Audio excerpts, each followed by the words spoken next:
El Centro de Estudios en Seguridad Pública del Estado de Campeche presenta sesiones de capacitación en línea. Muy buenas tardes a todos y a todas.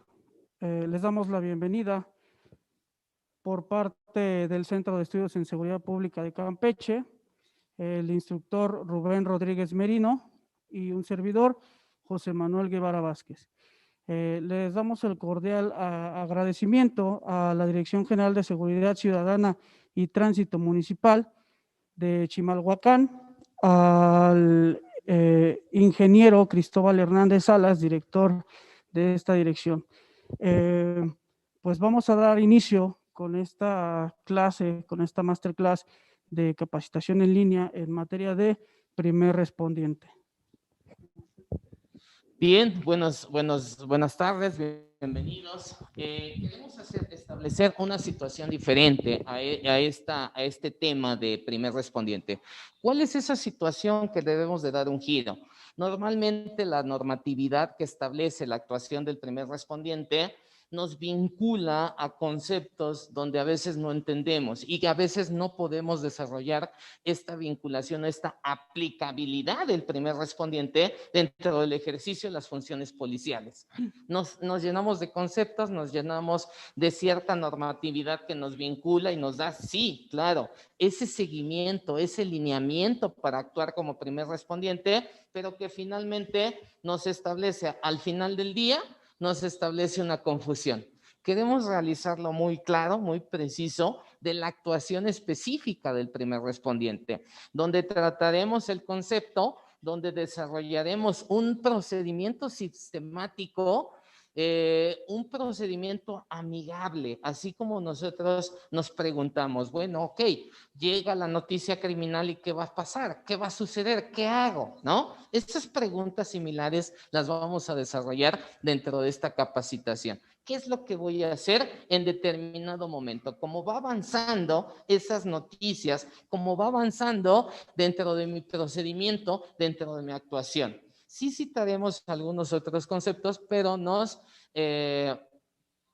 enfocaremos específicamente en la actuación del primer respondiente. En esta primera etapa vamos a desarrollar aspectos normativos.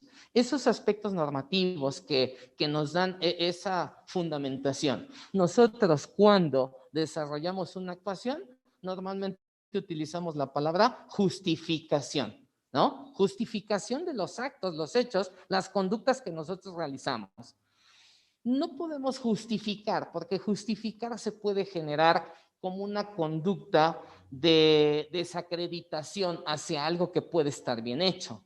Entonces, podríamos cambiar esa justificación por fundamentar nuestra actuación policial. ¿Fundamentarlo en qué? Los ordenamientos internacionales, código de conducta para funcionarios encargados de hacer cumplir la ley, los principios básicos del empleo y uso de la fuerza para funcionarios encargados de hacer cumplir la ley y sobre todo esta protección de derechos, los derechos humanos, el Pacto de San José, ¿sí? La Declaratoria Universal de Derechos. De ahí tenemos que vincularlos de acuerdo a lo que establece el mismo artículo primero constitucional a la paridad con nuestra norma local, que es la Constitución Política de los Estados Unidos Mexicanos, ¿sí? Y de ahí partimos con todas las leyes que nos pueden llevar, leyes, códigos, todo el ordenamiento local y nacional que nos puede llevar en acción de actuación, ¿sí? Bien. ¿Cómo vamos a desarrollar este lapso que vamos a estar con ustedes y que vamos a estar compartiendo este tema de primer respondiente? Primeramente, tenemos que desarrollarlo dentro de ese enfoque normativo. Primer respondiente, ¿cuál sería ese fundamento que tenemos, esa normativa para poder nosotros desarrollar esa acción de primer respondiente? Poder nosotros tener la facultad, la atribución, ¿no? Dentro de normativas establecidas donde nos obliga a actuar en consecuencia hacia actos delictivos o hacia esa preservación de la paz y seguridad social. ¿Cuál sería? Por favor, adelante. Primero, nos regiremos por la Constitución Política de los Estados Unidos Mexicanos. Sí. En segundo, nos regiremos por Código Nacional de Procedimientos Penales. Así es. En tercer lugar, nos regiremos por Ley General del Sistema Nacional de Seguridad Pública. Y por último, nos regiremos por el Protocolo Nacional de Actuación de Primer Respondiente. Hay un protocolo que rige los lineamientos y que establece los lineamientos de actuación, como dentro de la seguridad pública, para poder llevar a cabo esos pasos a seguir, incluso esos conceptos que son tan importantes dentro del actuar policial. Protocolo Nacional de Actuación del Primer Respondiente, ¿sí? Pero también está fundamentado ciertamente con la Constitución Política de los Estados Unidos Mexicanos, con el Código Nacional de Procedimientos Penales y con la Ley General del Sistema Nacional de Seguridad Pública. Dentro del ámbito de la actuación del primer respondiente, independientemente de los escenarios que se establezcan y los conceptos que vamos a presentar aquí, se nos complica dentro de una particularidad de eventos específicos. Yo acudo a un evento específico donde va a haber víctimas, mi actuación va a ser diferente si hay víctimas, si hay testigos e incluso si hay detenidos. Y si ese detenido dentro de esa actuación policial es menor de edad o extranjero, entonces hay una serie de normatividad que me va a establecer una forma de ¿qué? De actuación. ¿Sí? Una forma de actuación. Bien. Hay en ese lapso, en ese inter dentro de la detención, existe una vinculación de la detención en materia de detención.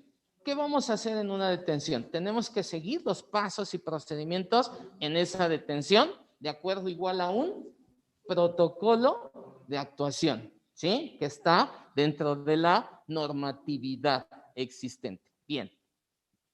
¿Qué hacemos cuando hay una noticia, un evento, un hecho delictivo? ¿Qué es lo primero que hacemos? Porque desde ahí inicia esta actuación de nosotros como primer respondiente. ¿Qué podemos hacer o qué hacemos normalmente? Nosotros cuando estamos en el ejercicio de las funciones, ¿qué es lo que hacemos? Por favor. Me traslado al lugar de los hechos y verifico la información. Te trasladas al lugar de los hechos y verificas la información. ¿Qué vamos a hacer? ¿Qué más vamos a hacer? Valoro el nivel de riesgo que se encuentra en el lugar. Definitivamente, no nada más, ese es un consejo y ese es un dato que se tiene que puntualizar. Dentro de la actuación policial, normalmente nosotros estamos más preocupados en generar evidencia, en establecer qué sucedió, a tener una pausa dentro de este escenario del lugar de los hechos. Y es algo muy importante que debemos de llevar a cabo las acciones para evitar alguna agresión. Claro, definitivamente, pero a tu persona o hacia las personas que pueden estar involucradas o intencional o intencionalmente, ¿no? Evitar esos daños, ¿no? Antes de seguir con ¿qué hacemos pues al momento de que nosotros obtenemos esta información? El primer respondiente actúa bajo 3 supuestos, ¿no? Uno de esos supuestos es la denuncia, ¿sí? La denuncia. ¿Cuál es el fundamento normativo que tenemos nosotros como policías de prevención para poder actuar en consecuencia a que una persona denuncie un hecho ilícito? Por favor, ¿cuál es? ¿Cuál sería?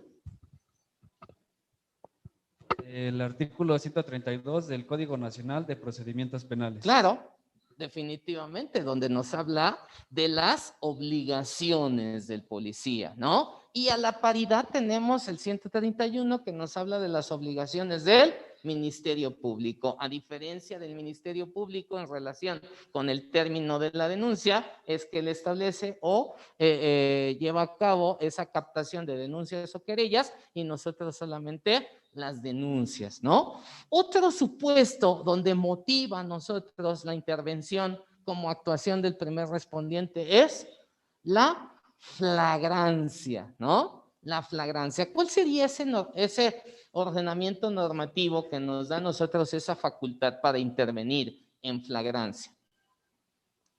Por favor.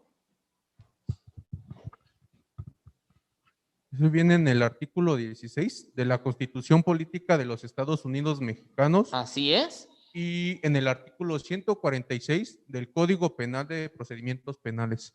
¿Código? Código Nacional de Procedimientos Ok, Penales. perfecto, Perdón. muy bien. Esos serían, entre otros, los ordenamientos que tenemos normativos para ir estableciendo esa fundamentación de nuestra actuación.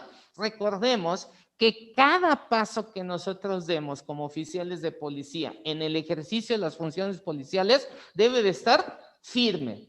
¿Cómo hacemos ese paso firme? Con la fundamentación, ¿sí? Y ahorita lo vamos a ir desarrollando en el transcurso de esta capacitación. Valorando el lugar de la intervención. Ok, ya nos comentaba la compañera que dentro de esa noticia criminal ¿nos los puedes repetir? ¿Cuáles son las acciones que hacemos cuando llegamos a ese lugar? Primeramente, trasladarse al lugar de los hechos y verificar la información.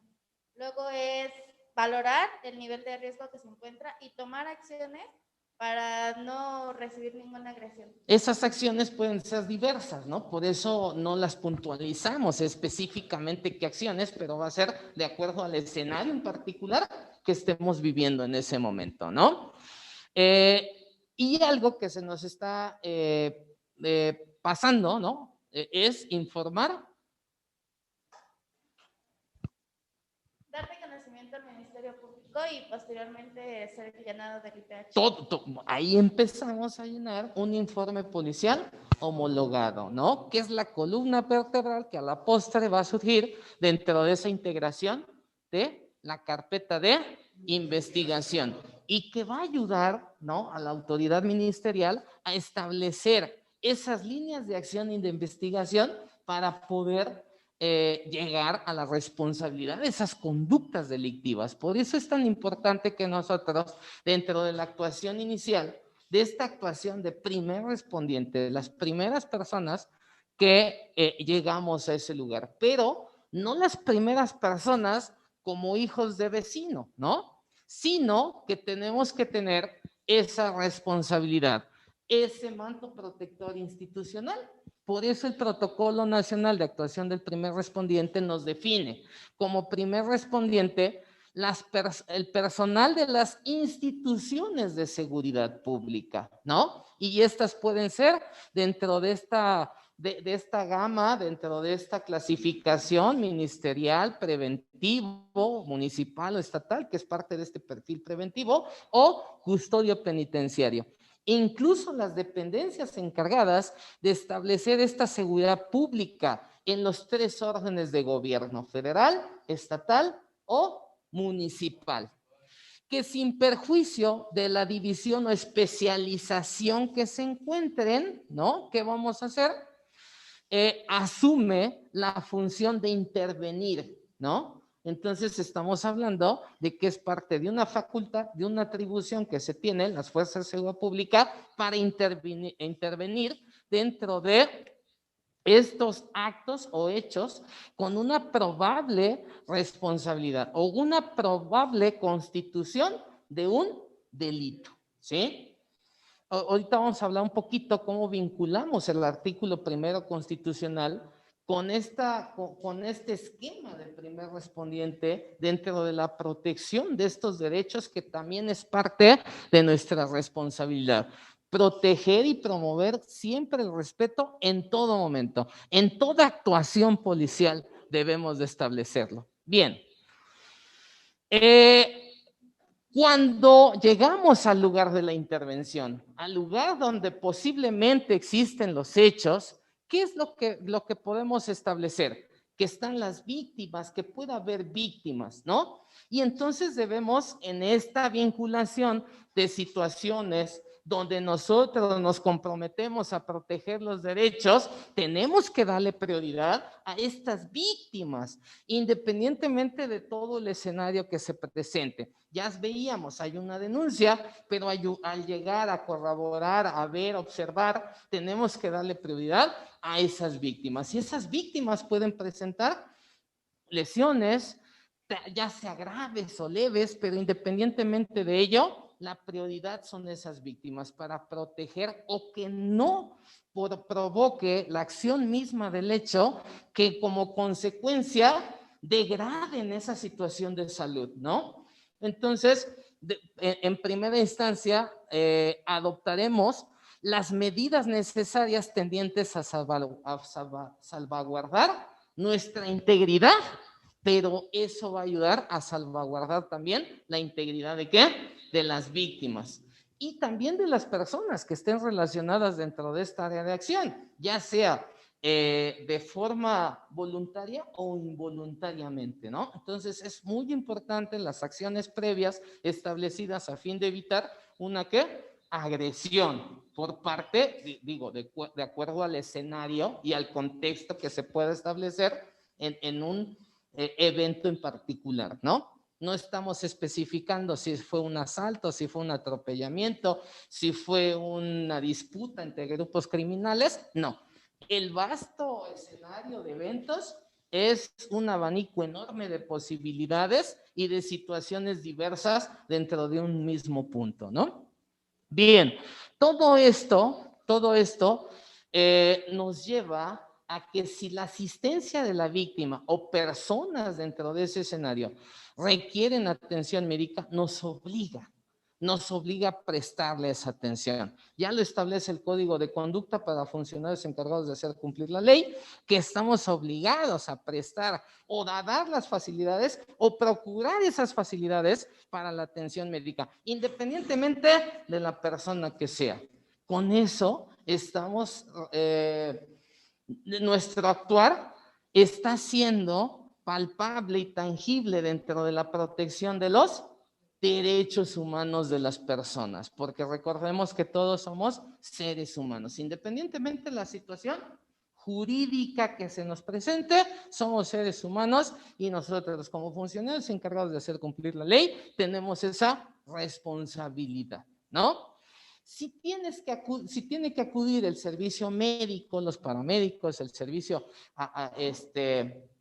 para que, de acuerdo a las lesiones que se presenten o el apoyo que tú establezcas, tendrá que acudir a ese escenario, a esa zona, pues nosotros tenemos que tomar los datos de esas personas y aquí viene una dualidad. Puede prestar el auxilio ahí en ese momento o por la consecuencia de sus lesiones podrá ser ¿qué?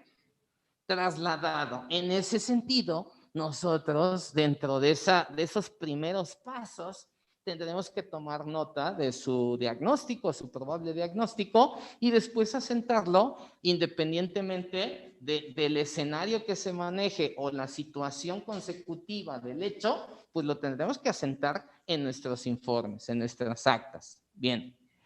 Si no hay necesidad de la atención médica, pero probablemente por la situación que se establezca, por el punto en particular que sucedió, que requiera una atención psicológica o especializada, tendremos que informar a la gente del Ministerio Público de nuestro entorno, de nuestra localidad, de nuestro sector, ¿no? ¿Qué tenemos que informar? Pues esas condiciones, para que él a su vez proporcione el apoyo con las unidades especializadas, ¿no? Atención a víctimas psicológicas y dentro de a lo largo y ancho del territorio nacional se establece ya unidades especializadas, ya sea para atención a menores, para atención a mujeres, violencia de género. Tenemos que tomar esa decisión. El agente del Ministerio Público pues no está en el lugar, por eso es la responsabilidad de nosotros para hacerles saber qué es los requerimientos o qué es lo que se necesita. Insisto, prevaleciendo ¿qué? Esa protección de los derechos humanos, definitivamente, ¿no? Ya que hayamos, si la víctima o no, si la víctima no representa mayor situación de traslado o alguna situación o no representa una atención especializada, pues entonces, si hay indicios, si hay ciertos objetos, sustancias que nos puedan llevar dentro de este inicio de una investigación, tendremos que indicarle a la gente del Ministerio Público que acuda al lugar, ¿sí?, de la intervención para que mande, ¿no?, o acudan ya sea los compañeros policías ministeriales de investigación o policía con capacidades para procesar o los peritos, ¿no?, para poder establecer esa recolección de indicios. Bien. Dentro de este escenario, dentro de este punto, llegamos que hay, aparte de las víctimas, tenemos testigos. ¿Qué hacemos con los testigos? Tenemos que recabar las entrevistas, porque es parte de este llenado de las actas de un IPH. ¿Y cuál sería el fundamento normativo de una entrevista? Por favor. Se guía del Código Nacional de Procedimientos Penales en el artículo 123, apartado 10. ¿Sí? Bien, ok, perfecto. El fundamento de las entrevistas, que es parte, pues, de esa obligación que tenemos como funcionarios encargados de hacer cumplir la ley, y que esas entrevistas nos van a ayudar a requisitar los apartados y las actas del informe policial. Entonces, tenemos que establecer esta vinculación dentro de las entrevistas. Posteriormente, que ya hayamos obtenido esas entrevistas, se nos presenta otro escenario en el lugar de la intervención. Independientemente del acordonamiento que hayamos hecho, de esa situación inicial donde tengamos una visión de establecer los riesgos, los posibles riesgos o peligros, y llevar a cabo un acordonamiento, se nos presenta otra situación. ¿Cuál es?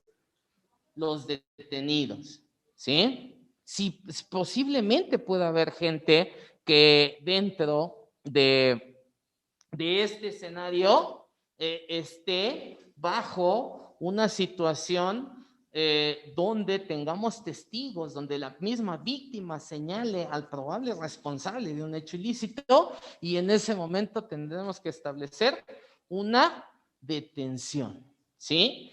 ¿Cuál es el fundamento para la detención? Por favor. Bueno, tiene también lo que es en el Código Nacional, en la Constitución Política de los Estados Unidos. Sí. Mexicanos, en el artículo 1. En el artículo 1, ¿dónde podremos encontrar más fundamentos en esa detención? Por favor. También en el artículo 16. De la Constitución Política, Constitución ¿no? Política de los Estados Y ya hay por ahí Mexicanos. un concepto que es detenido, detención, un concepto que se maneja en una normatividad. ¿Cuál sería? Viene asentado en el Protocolo Nacional ¿Sí? de Actuación Primer Respondiente. ¿Sí? Nos quiere dar a entender el concepto de detenido es la restricción de la libertad de cualquier persona. Ahí, vamos a irlos por pausas, ¿no? El concepto de detenido, ¿es la restricción? De la libertad. Ok, ¿cómo enlazamos este concepto de la detención? Que cuando una persona establece una conducta constitutiva de delito, pues nosotros estamos obligados, parte de las facultades, las atribuciones que establece la normatividad, estamos obligados a llevar a cabo un protocolo de detención, ¿no? A veces cometemos actos arbitrarios. ¿Por qué? Para formalizar una detención, necesitamos que se cumplan ciertos aspectos. ¿Cuáles son? ¿Cuáles son? Primero, motivo de la detención. Debe de haber un motivo, ¿no? Una conducta tipificada como delito, ¿no? Para poder nosotros detenerlo. Después de que existe esa conducta, pues nosotros estamos obligados a darle de conocimiento a esta persona el motivo de la detención. Posteriormente tendríamos que hacerle una lectura o hacerle saber los derechos de acuerdo a la normatividad que existe sobre el particular, ¿sí? Y decirle, indicarle hacia dónde va a ser trasladado, ¿no? En este acto es donde mayormente nosotros, como funcionarios encargados de hacer cumplir la ley, cometemos los actos violatorios de derechos, ¿no? ¿Por qué? Porque a veces no hay motivo de esa detención y nuestra detención no está fundamentada de acuerdo a conductas que establecen un delito o que en su momento, de acuerdo a los ordenamientos locales, pueda ser una falta administrativa y como tal a ti te faculte tu propio ordenamiento local para llevar a cabo esa detención, ¿no? Dice el concepto, ¿no lo puedes explicar otra vez?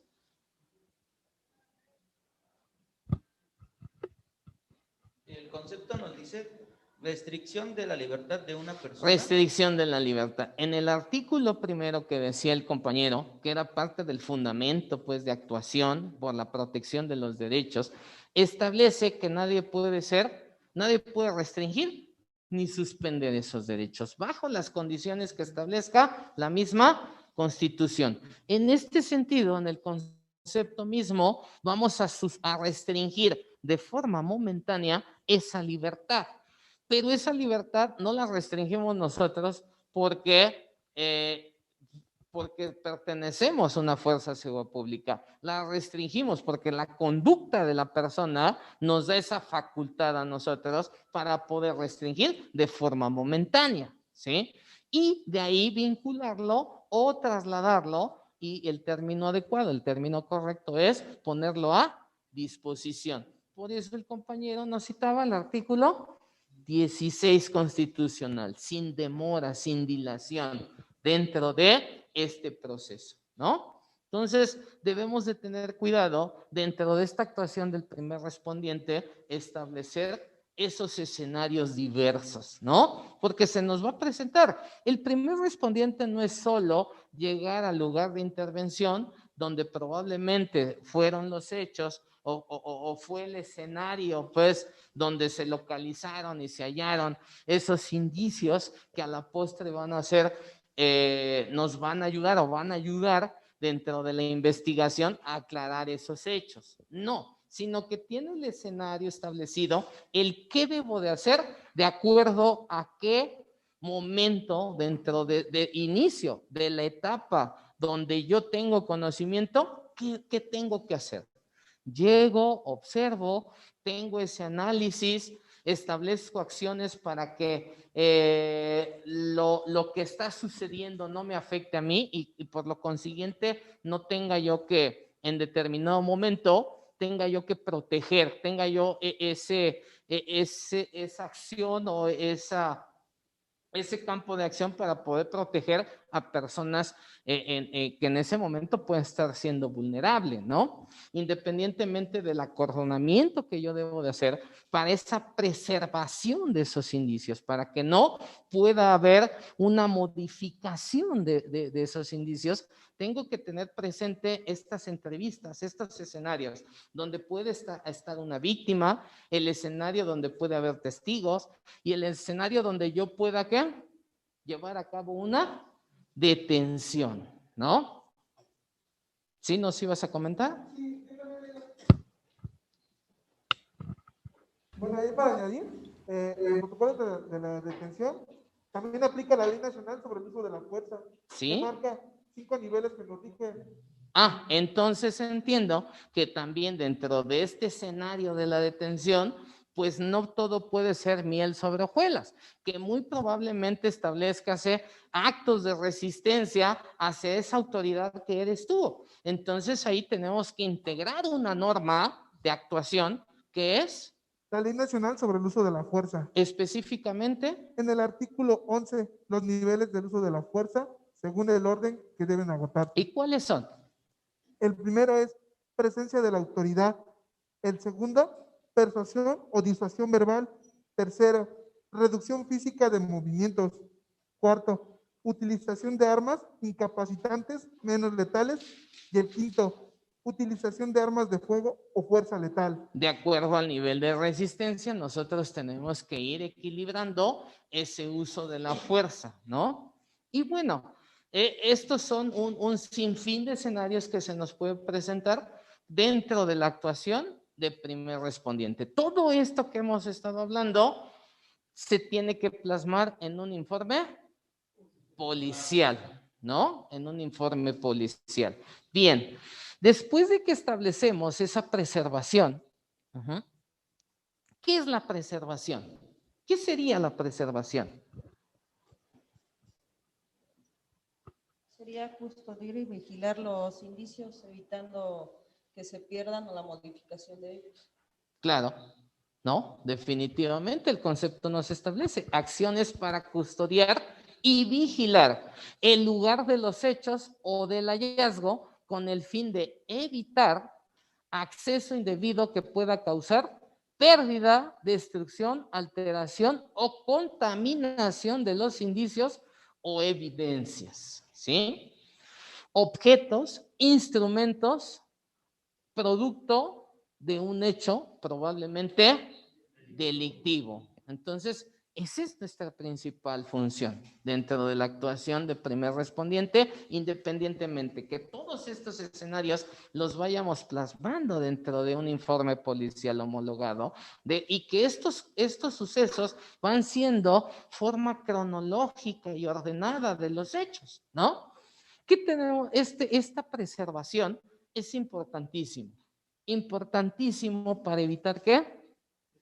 Pérdida y destrucción de todos estos objetos, sustancias, materiales que van a permitir a la autoridad ministerial establecer las líneas de acción para llegar a la verdad. Y por consiguiente, que las personas que fueron responsables o que son responsables de estos hechos no evadan la responsabilidad, ¿no? Jurídica. Bien. Hay dos aspectos, dos conceptos que nos establecen cierta confusión cuando hablamos de priorizar o priorización, ¿sí? ¿Cuál es el objeto de priorizar?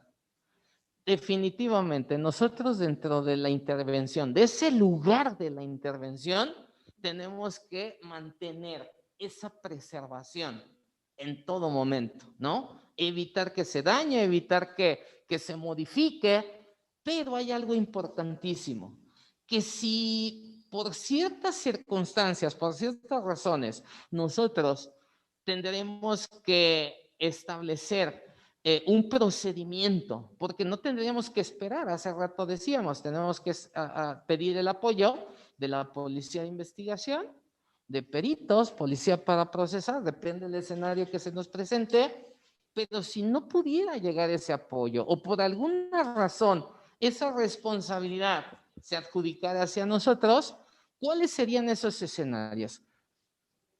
Por favor. Bueno, sería priorizar cuando las circunstancias sociales o naturales presentan un riesgo. Las circunstancias sociales, ¿no? O naturales, representen un riesgo ¿para qué? Para que se pierdan, se destruyan. Se pierda, se destruya, se modifique esos indicios que a la postre van a ser evidencia para la culpabilidad, ¿no? O la inocencia de personas con una probable responsabilidad, ¿no? De conductas tipificadas como delito, ¿sí? ¿Algo? Ok. Bien, otro concepto que es importante establecer, porque si tenemos que priorizar para evitar ese daño, esa modificación, pues entonces no es de que aquí inicie. La cadena de custodia es una serie de eslabones que inicia desde que tú estás estableciendo esa preservación para mantenerlo lo más posible en las condiciones, circunstancias, ¿no? que se localizaron. ¿Sí? ¿Nos puedes comentar? La cadena de custodia es la recolección de indicios, evidencias, objetos del hecho delictivo, desde su localización o descubrimiento en el lugar de los hechos o del hallazgo. Esto culmina hasta que la autoridad competente ordena la conclusión de... Entonces, ¿cuál importante es mantener, etiquetar, preservar con los medios adecuados y con el conocimiento de las sustancias, de los materiales, por el embalaje apropiado para que no se modifique, no se destruya, que nosotros mismos podamos hacer por el mal uso de ese procedimiento, ¿no? Entonces, la cadena de custodia no inicia cuando tú tienes que priorizar. La cadena de custodia inicia desde que tú estableces ese acordonamiento y llevas a cabo esa preservación de ese lugar de intervención, ¿no? Hasta que fuera requerido por una autoridad ministerial, pasando por el lugar de almacenamiento, el requerimiento, en la audiencia, en las etapas procesales, ¿no? ¿Cuál importante es mantener esta cadena de custodia? Bien. Una vez arribando la Policía de Investigación y servicios periciales en su caso, ¿qué debería yo de hacer? ¿No? Hemos platicado todo un esquema de escenarios diversos y distintos, pero que finalmente, si tú no tienes que priorizar, ¿no? Pero que mantienes esa cadena de custodia y que aquí, al arribar estas autoridades, pues entonces lo que debes de hacer es entregar ese lugar, ¿no? Pero entregarlo no quiere decir que ya te deslindes de una responsabilidad o que ya no seas coadyuvante dentro de la acción inicial que tú, como primer respondiente, fuiste la persona, la primera autoridad que llegó a ese lugar. No, sino que sigue, ¿no? Puede mantenerse bajo conducción de las autoridades que están ahí, puede mantenerse tu apoyo, apoyar a la preservación y o el traslado de esos indicios según se requiera, quedando para tal efecto bajo la coordinación de la Policía de Investigación, o depende del escenario que se presente, ¿no? Bien. ¿Ibas a comentar algo? Ok. Dentro de este esquema que hemos establecido en el ejercicio de las funciones policiales, representa errores comunes, definitivamente, ¿no? Ahorita lo platicamos, se escucha a lo mejor muy bien, ¿no? Hay normatividad, hay procedimientos, ¿qué hago? ¿Sí? ¿Qué pasa? ¿Qué sucede? Ok, perfecto, excelente. Pero existen a veces situaciones dentro de la misma corporación que son muy recurrentes, ¿no? ¿Sí? Adelante. Uno de los errores muy comunes del llenado del IPH son los horarios, los cuales hay veces que no los cuadran bien como deben de ser. No estoy de acuerdo en cuadrar, porque dentro del informe, dentro de la fundamentación de una actuación de policial, no debemos de cuadrar, debemos de quitar ese concepto de acomodar de acuerdo a lo que nosotros creamos que es lo posible. Lo correcto es establecer la información real, precisa, o sea, a lo mejor no lo dije bien, pero es ¿no? no poner los horarios adecuados como van. Como fue están. con la información real, Sí, precisa, porque desde el momento que arribamos al lugar tenemos un escenario en nuestra mente disperso, ¿no? No estamos concentrados. Si trabajamos en binomio, en trinomio, en células, pues a lo mejor no tenemos esa organización para ir tomando todos los datos y toda esa información que a la postre nos va a servir para el llenado de ese IPH, ¿no? Entonces es importante desde mantener los horarios como van. desde ese inicio, ¿no? ¿A qué hora recibo la noticia? ¿Cuánto tiempo de traslado? Muy bien, ¿no? Ya sí, ¿nos ibas a comentar algo? Yo también me he dado cuenta que hay muchos errores en la narrativa. En la narrativa, claro, definitivamente. La narrativa, bueno, ¿les parece si hagamos un ejercicio? Hacemos una narrativa de un hecho ficticio que ustedes puedan establecer. Escriban una narrativa, un hecho que les haya pasado, 1 minuto, 2 minutos rápidamente. Escriba una narrativa de hechos. Escriba una situación donde ustedes hayan participado dentro del ejercicio de las funciones policiales. ¿Qué sucedió? O si no recuerdan, pues que sea ficticio, ¿no? Vamos a ver, ese es muy importante. El llenado del IPH, del informe policial, donde se establece y se fundamenta tu actuación, nos va dando esos datos. ¿Desde qué? Desde los horarios. Nos van dando esos datos precisos. Si hay un vehículo, lo coloco. Si no, pues entonces cancelo ese rubro. Pero una narrativa, eso es parte de ti. Eso es parte de tu procedimiento, eso es parte de tus fundamentos que tienes para establecer el motivo de esa intervención, ¿no? Recuerde que la narrativa debe de ser de forma cronológica, ¿no? De forma ordenada, que tenga un seguimiento, como dice el compañero, ciertamente, ¿no? Inicie en un horario y que todo debe de ser objetivo, ¿no? Pero ¿qué sucede cuando nosotros tenemos ciertas limitaciones en esa narrativa? ¿Qué pasa?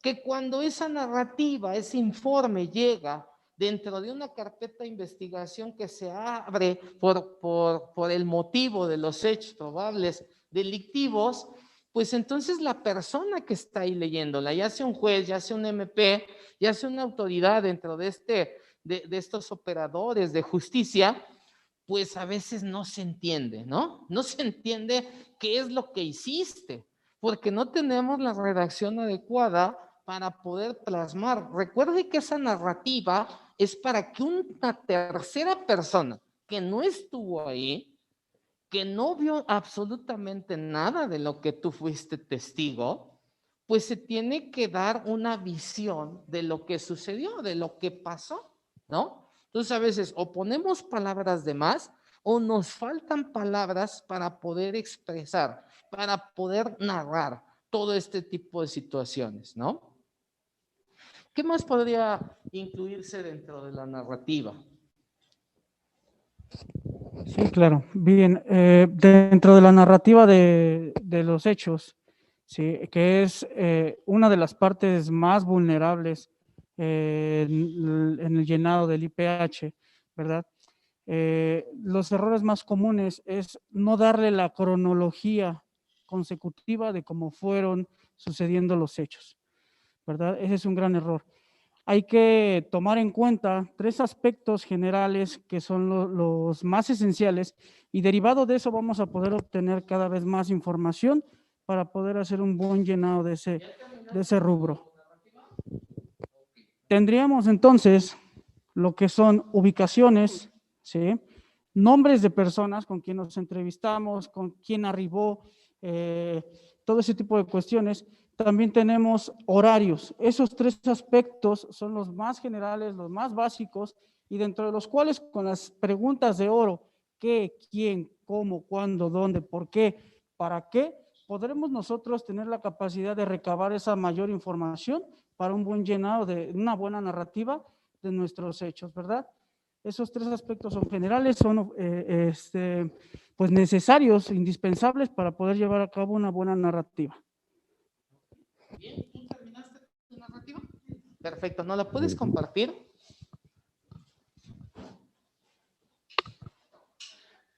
Chimalhuacán, Estado de México, 12 de marzo del 2021. Siendo mi servicio nombrado a bordo de la unidad 444 como titular y mi escolta Moisés Ramírez, vía radio nos informan a las 11:24 horas avanzar a la calle Lirio, esquina Violeta, del barrio San Pablo, ya que referían que se escuchaban detonaciones de armas de fuego, por lo que procedo a avanzar. Siendo las 11:30 horas, arribo al lugar mencionado y me percato de un masculino que se encontraba de cúbito dorsal sobre el asfalto de la calle Lirio, y asimismo alrededor de él una mancha amorfa que aparentemente ¿A qué horas es se iniciaron los hechos? ¿O qué horas inició tu narrativa? Mi hora a las 11:24. Muy bien. ¿PM o M? 11:24 horas AM. Ok, bien. Entonces, algo muy importante, pues a partir, ¿no?, de una referencia de un horario, podemos establecer ¿qué? Esa cronología, ¿no? Y con las preguntas, incluso también se establece con las entrevistas, cómo, cuándo, dónde, a qué horas, por qué, para qué, ¿no? Y todo lo que en su momento se puede establecer dentro de un escenario en particular. Gracias, compañero. ¿Sí? Esta narrativa es un ejercicio que debemos de estar desarrollando constantemente. Constantemente en el sentido de practicarlo, practicar cuáles son los escenarios para que en verdad podamos expresar lo que queremos, no es lo que pienso, lo que creo, sino lo que escribo es lo que en realidad quiero expresar que sucedió, ¿no? Y bueno, vamos a hacer un corte para que vayamos a una actividad práctica. Vamos a desarrollar un escenario práctico de la actuación del primer respondiente. Lo que hemos platicado aquí, desde el momento que llegamos al lugar de la intervención, qué es lo que vamos a hacer, del acordonamiento que nos sirve para esa preservación, qué es lo que vamos a hacer. Pero antes de esa práctica, me gustaría cerrar este bloque, porque vamos con un segundo bloque. Me gustaría cerrar con esta frase. Nunca consideres el estudio como un deber, sino como una oportunidad para penetrar en el maravilloso mundo del saber. Eso es una reflexión. Muchas de las veces nosotros, como funcionarios encargados de hacer cumplir la ley, establecemos que nos la sabemos de todas, policial, porque hemos sido aprendido dentro de una situación empírica. En la actualidad, el policía, la profesionalización policial requiere de un vasto conocimiento normativo, que ese conocimiento normativo lo debe de aplicar dentro de una realidad, dentro de un abanico enorme de posibilidades que se te van a presentar en el día a día.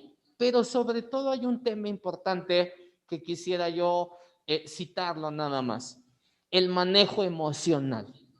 Si nosotros no tenemos un manejo emocional adecuado, no podemos establecer una actuación profesional objetiva.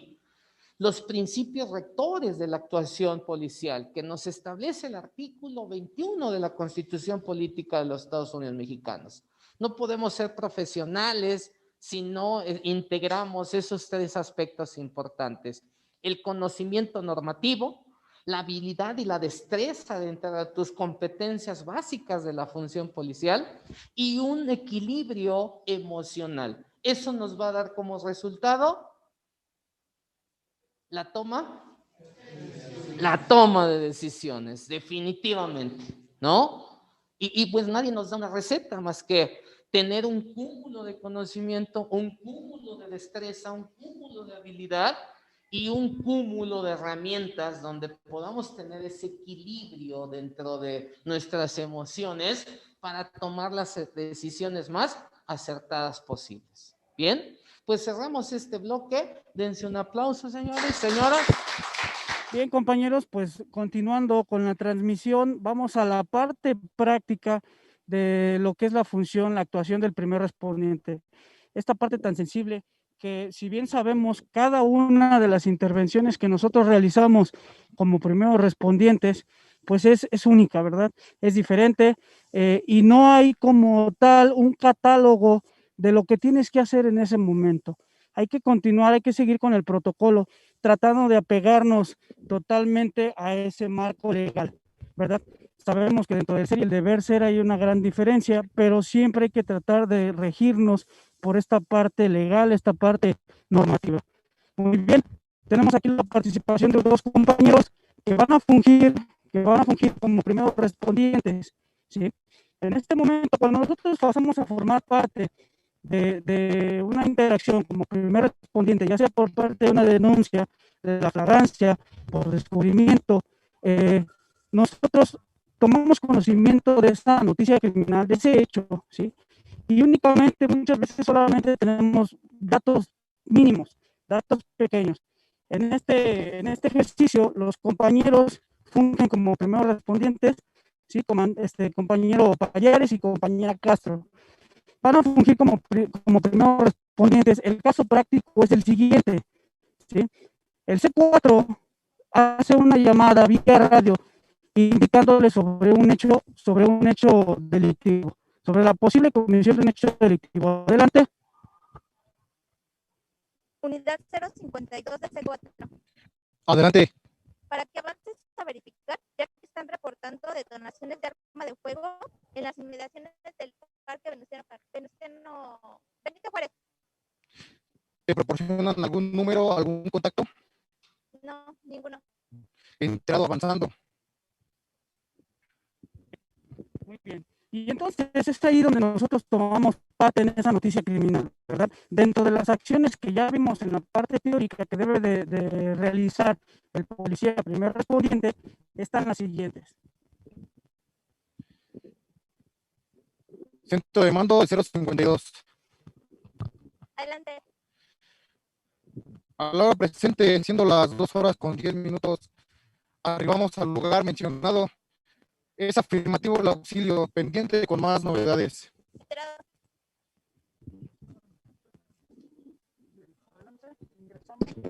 Bien, primer paso, arribar al lugar de la intervención.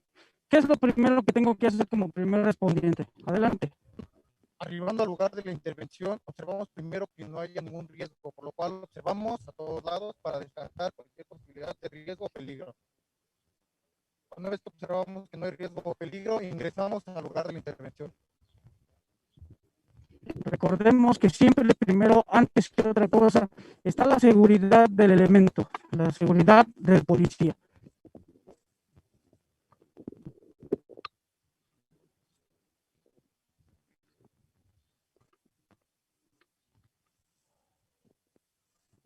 Muy bien, en ese momento que llegan los oficiales y se percatan de la situación, ¿qué es el siguiente? ¿Cuál es el siguiente paso que realizas como primer respondiente?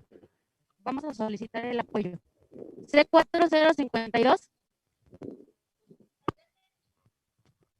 Al arribar al lugar es afirmativo el auxilio reportado. Se encuentra un masculino de aproximadamente unos 65, 35 años, al parecer, con heridas de arma de fuego. Solicito el apoyo de una unidad de RM más otra unidad. Enterado. Muy bien. Primero que nada, al arribar al lugar de la intervención, si es que tenemos víctimas, ¿sí? Es una obligación tuya como policía, como primer respondiente, canalizar los servicios de emergencia, solicitar ese apoyo de acuerdo a las necesidades del servicio. Adelante. Bien, mientras arriban las unidades en apoyo, vamos a proceder a delimitar la zona y a despejar la zona para poder acordonar. Es importante destacar que para poder nosotros comenzar con un acordonamiento, debemos antes que todo verificar cuál es la zona, cuál es el indicio más lejano y en base a eso poder determinar el espacio geográfico que vamos a delimitar.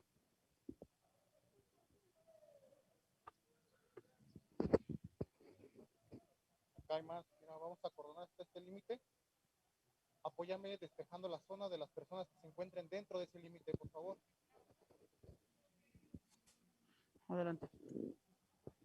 ¿Qué tal? Buenas tardes, seguridad pública. Muy bien, este tipo de situaciones son con las que nos encontramos siempre cuando estamos fungiendo como primeros respondientes en nuestra labor día a día. Personas que se encuentran en el lugar de la intervención, personas que son curiosos, familiares, vecinos, ¿sí? Y todo mundo quiere arribar, quiere estar viendo, quiere percatarse de qué es lo que pasa. Es una obligación del primer respondiente preservar el lugar de la intervención, tratar de que esos indicios o ese lugar no sea alterado, no sea modificado, ¿sí? en su totalidad. Bien, una vez que se ha delimitado la zona de riesgo y se ha despejado la zona, solamente esperamos a que arriben las unidades en apoyo mientras yo procedo a documentar el lugar fotográfica y videográficamente.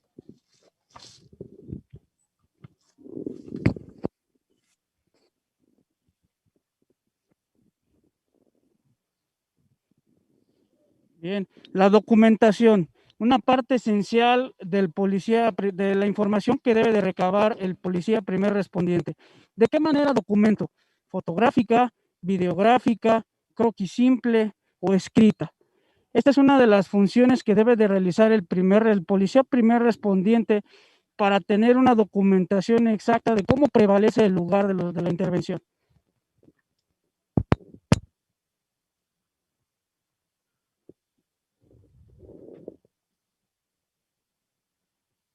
Tenemos en este momento a los compañeros documentando, acordonando su zona de intervención. Este primer cuadro, esta zona que estamos viendo que está acordonando el compañero, se va a determinar como zona de riesgo. ¿sí?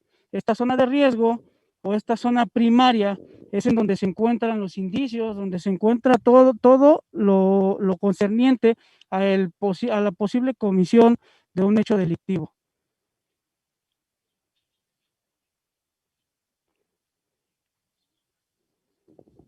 Una vez determinada la zona crítica, tiene por obligación el policía llevar a cabo un segundo acordonamiento en el cual se establezca como zona de apoyo. Una zona de apoyo para el apoyo que llegue hacia nosotros, pues podamos nosotros determinarlo como resguardo de esa zona de intervención.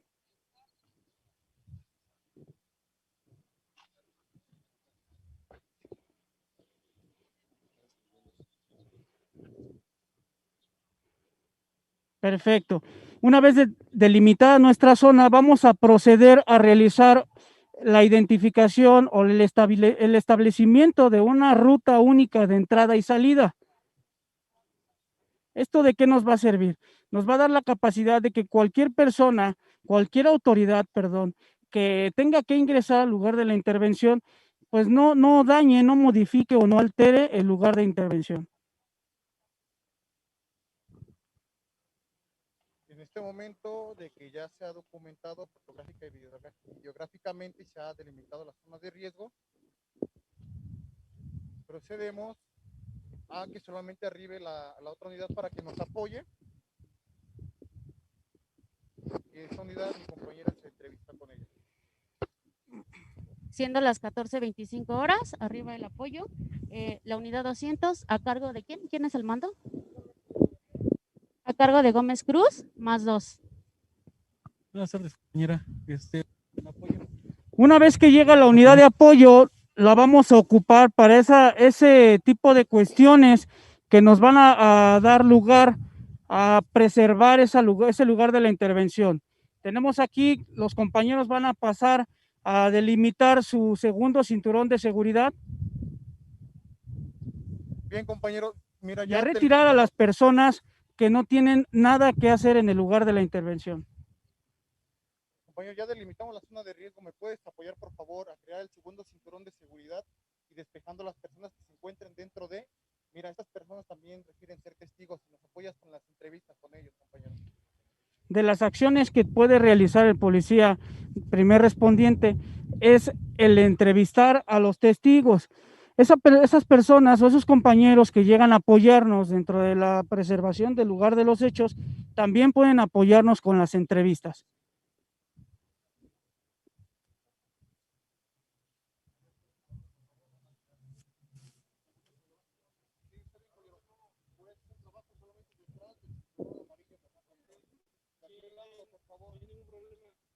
¿De aquel lado, por favor, caballero? ¿De aquel lado, señorita? Por favor.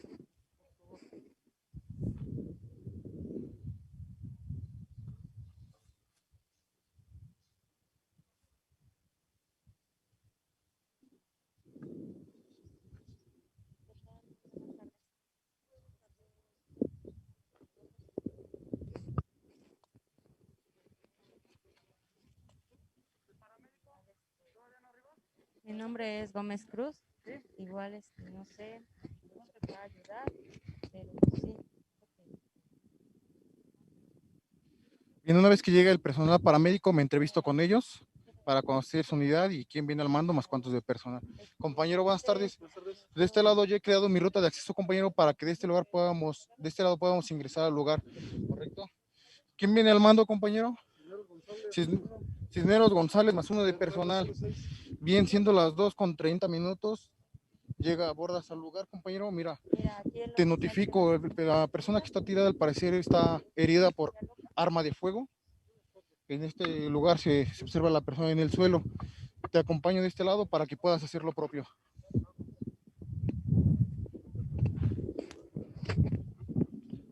¿Tú fuiste una persona? Una vez arribando los servicios de emergencia, nosotros como primeros respondientes no somos la autoridad competente para determinar si la persona tiene vida o no, si la persona puede ser intervenida o no, si la persona puede ser trasladada a una institución médica o no. Tenemos que esperar forzosamente el arribo de la institución médica, del personal de apoyo especializado en la materia. Y llegaron dos chavos en una moto de entre 25 y 30 años y empezaron a disparar al muchacho que está ahí tirado. ¿Tienes alguna media afiliación de ellos? O sea, ¿cómo venían vestidos? No, es que como me dio miedo, no me descubrí. No. ¿La moto de qué color era? Una vez que el personal paramédico ha valorado a la persona en el suelo y que se nos ha notificado que no cuenta con signos vitales, procedemos a notificar a nuestro centro de mando para que nos canalice, nos apoye con el Ministerio Público para que arribe personal especialista, policía de investigación o perito para el procesamiento, para la entrega del lugar. ¿Tienes alguna otra cosa que agregar, algo que recuerdes, que quieras aportar? No, pues nada más lo único que sé que este muchacho se ve que fue ajuste de cuenta porque se ve que vendía droga y todo eso. De hecho, le apodaban el paqueado. Okay. Bueno, mira, ¿me podrías regalar un número de teléfono? 55 85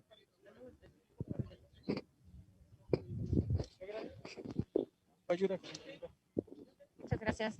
Como responsabilidad del policía primer respondiente, una vez que ya preservó el lugar, que ya arribó el servicio médico y que no tiene otra función que realizar más que preservar, vamos a esperar el arribo de la policía especializada, policía con capacidades para procesar, policía de investigación o peritos. ¿Para qué? Para el procesamiento del lugar de los hechos, ya que no se requiere de una priorización en este momento.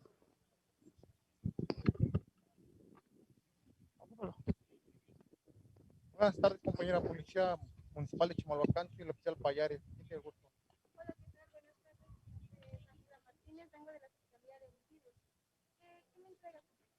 Bien, le entrego en este momento la escena del crimen. Te voy a indicar cuál es el estado de las cosas para poderte entregar. He creado esta ruta de acceso para ingresar al lugar, en la cual le voy a mostrar cuáles son los indicios que hallamos y cuál es el indicio más lejano y por qué delimitamos hasta ahí. Y la persona que se encuentra en el suelo, la cual ya fue valorada por personal paramédico, indicando que no cuenta con signos vitales. ¿Correcto? Bien, ingresamos de este lado, que es nuestra ruta de acceso. Claro, dime. Bien, entonces en este momento le entrego. Aquí está lo que encontramos, aquí están los indicios, fueron los más lejanos, por lo cual delimitamos hasta donde se encuentra nuestro cinturón de seguridad color rojo. Y si no hay otra orden, o indíquenme en qué más le puedo ayudar para hacerlo. Claro, compañero, nada más apóyame, por favor, resguardando el lugar para continuar con mi trabajo. Enterado.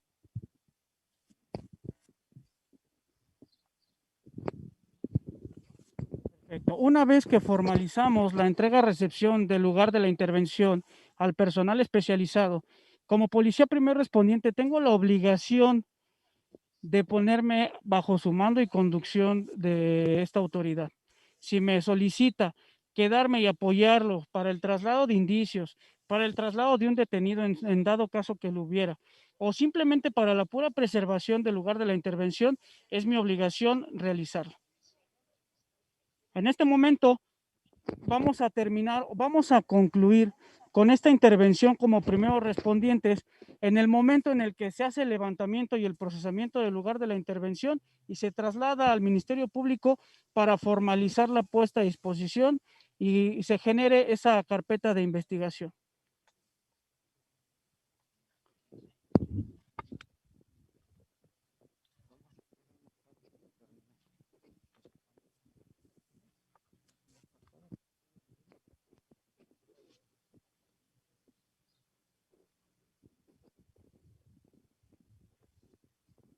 Muy bien. Con esto concluiríamos la participación de los compañeros como primeros respondientes. Cabe resaltar que estos aspectos que se fueron tocando son indispensables, son necesarios y no se puede brincar ninguno de ellos para llevar a cabo un procesamiento, una preservación correcta del lugar de la intervención. ¿sale? Desde que se toma conocimiento del hecho hasta que se formaliza con la puesta a disposición. ¿Cerramos? Muy bien. Vamos a pasar con todos. Bien, sí. Pues esta sería la conclusión de este ejercicio, de esta actividad que estuvo programada para el día de hoy. Espero que sume de manera objetiva dentro del ejercicio de la función policial de una forma más informal, de una forma más digerible, pero no dejando a un lado toda la normatividad que implica en el desarrollo de esta actividad tan importante. Recordemos que a partir de esta actividad surge una carpeta de investigación o integra, es la columna vertebral de esa carpeta de investigación, donde en el deber ser y de acuerdo a un país que se rige por normas y se establece que debemos de tener un Estado de derecho, pues no podemos permitir por actuaciones erróneas que una persona que sea un probable responsable de un hecho ilícito, pues evada la acción de la justicia. ¿Cuál de importante es que nosotros podamos hacer de forma profesional, objetiva y sobre todo integrando todas las herramientas normativas y formativas en el quehacer del día a día, pues para que tengamos una actuación sobre todo dentro del marco de la legalidad, del orden, del derecho y con irrestricto respeto a los derechos humanos. No queremos irnos sin antes establecer un exhorto que nos podría llenar o nos llena de satisfacción. Antes de despedirnos y antes de despedir esta transmisión, vamos a establecer un exhorto con los compañeros y darle las gracias a las autoridades del municipio de Chimalhuacán que nos permitieron realizar esta actividad. Es una gente muy profesional, son policías de carrera comprometidos con su municipio que día a día establecen ese compromiso de ser mejores. ¿Para qué? Para establecer una vinculación a la ciudadanía. Y bueno, pues les doy las gracias en esta transmisión, les agradezco a todos que hemos estado pues comprometidos con esta actividad y no sin antes, no me quiero despedir sin antes establecer este exhorto que nos llena de orgullo, de satisfacción y que todos tenemos una playera azul definitivamente, no podemos ser enemigos. A lo largo y ancho del territorio nacional, todos estamos para un mismo objetivo, preservar, proteger y servir a la sociedad. Policía Municipal. Sacrificio, servicio, protección. Gracias, un aplauso para ustedes.